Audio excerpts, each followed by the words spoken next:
இல்லைங்க. முதல் போட்ட குழுக்கே பார்த்தீங்கன்னா, அப்போவே அவங்க குடுத்த ரிப்போர்ட்லயே ஒரே கட்சிக்குள்ள ரொம்ப இதுவா கிளம்பிருச்சு. எதிர்ப்பு. ஏன்னா இப்ப இருக்கிறவங்கள நாத்திட்டு புது ஆள கொண்டு வாங்கன்னு தான் சொல்றாங்க அவங்க. சரி நம்ம லண்டன் போறதுக்கு முன்னாடி இதுல ஒண்ணும் நம்ம செய்ய வேண்டாம் அதை தள்ளி போடுற மாதிரி தான் இன்னொரு கமிட்டி போட்டார். கமிட்டி போட்டாலே அர்த்தம் என்னன்னா முடிவு எடுக்க முடியாத ஒரு நிலைமை. கனிமொழி, ஏராசா, டிஆர் பாலு அவங்க யோசனை வேற மாதிரி இருக்குது. ஸோ கட்சிக்குள்ள இந்த ஒரு பின்னடைவுக்கு பெரிய கிரைசிஸ். அதாவது என்னங்க சிவா சார், இதுக்கு முன்பாகவும் திமுக தோத்துருக்கு, கலைஞர் இருக்கிற பீரியட்லயும் தோத்துருக்காங்க. ஆனால் அப்போ இவ்வளோ கிரைசிஸ் வரல, கட்சிக்குள்ள ஒரு குழப்பம் வரல. ஆனால் இப்போ என்னன்னா எதிர்காலத்தை நினைக்க முடியாத ஒரு சூழ்நிலை. கிட்டக்க இருக்கிற பல சீனியர் தலைவர்கள் வேற மாதிரி கருத்து சொல்றாங்க. இல்லைங்க, நம்ம பிஜேபியோட எல்லாம் நம்ம மோதிக்கு கிட்டக்க போற மாதிரி தெரிஞ்சிச்சுன்னா, இல்லை அவங்கள ஹெல்ப் பண்ணுற மாதிரி தெரிஞ்சு அதுவும் நமக்கு பாதிக்கும். இதில் சிறுபான்மையரெல்லாம் இப்போ எல்லாரும் போயிட்டாங்களே விஜய் கிட்ட, அவங்க திருப்பி வரவே மாட்டாங்க அப்படின்னு ஒரு ஓடிட்டு இருக்கு. திமுகவில் ஒரு கொந்தளிப்பு இருக்குது, ரெண்டு கருத்து வருது பாருங்க. குதிரை குதிரை குதிரை குதிரைன்னு சொல்கிறாங்க. ஏன்னா இப்போ திராவிட கழகம் போல இயக்கத்துக்கெல்லாம் பார்த்தீங்கன்னா திமுக ஆட்சியில் இல்லைன்னா அவங்களுக்கு ஆக்சிஜன் கிடையாது.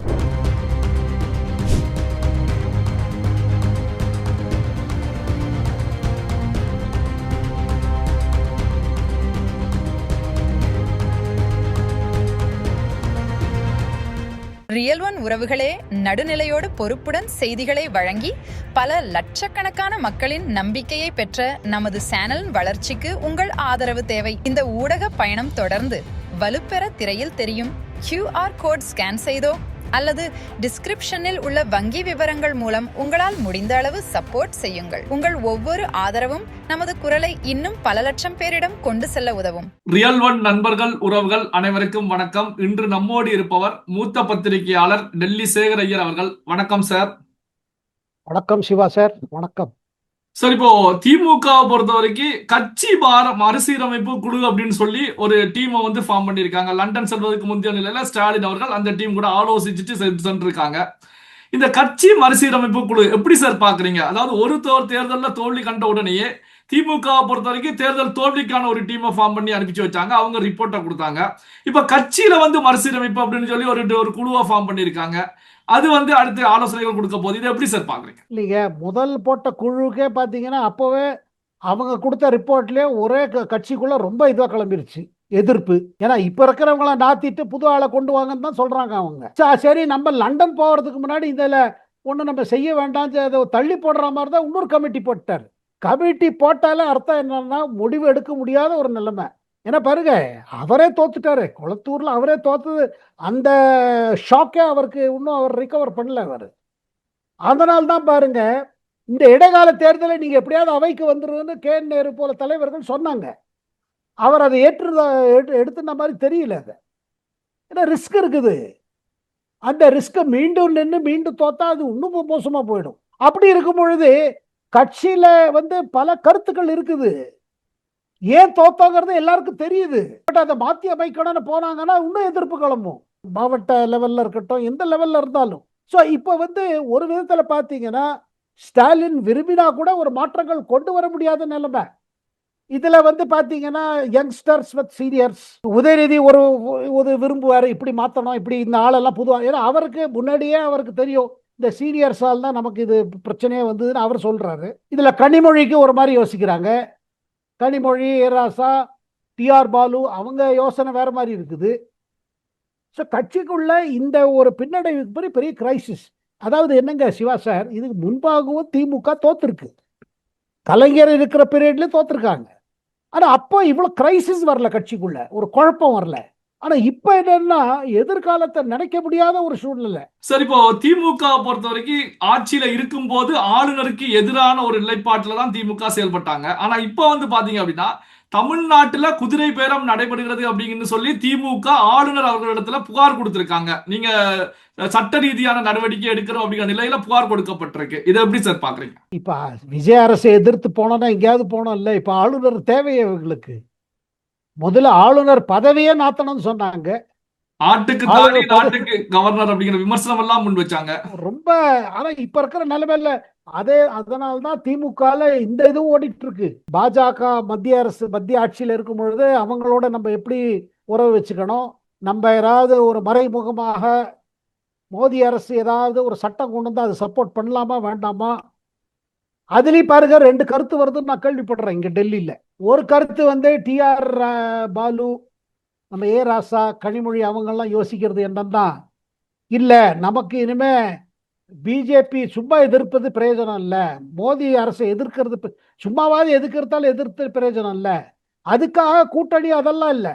ஆனால் நம்மளும் கொஞ்சம் ஒரு நம்ம சிக்னல்ஸ் மாற்றணும். ஏன்னா இங்கே நமக்கு இங்கே எதிர்ப்பு ஒரு எதிர்கட்சியாக செயல்படணும்னா மத்திய அரசு நமக்கு கொஞ்சம் இதுவாக இருக்கணும், சாதகமாக இருக்கணும். அதனால தான் ஆளுநர்கிட்டையும் அவங்க இப்போ ஒரு புது மாற்றிக்கிறாங்க.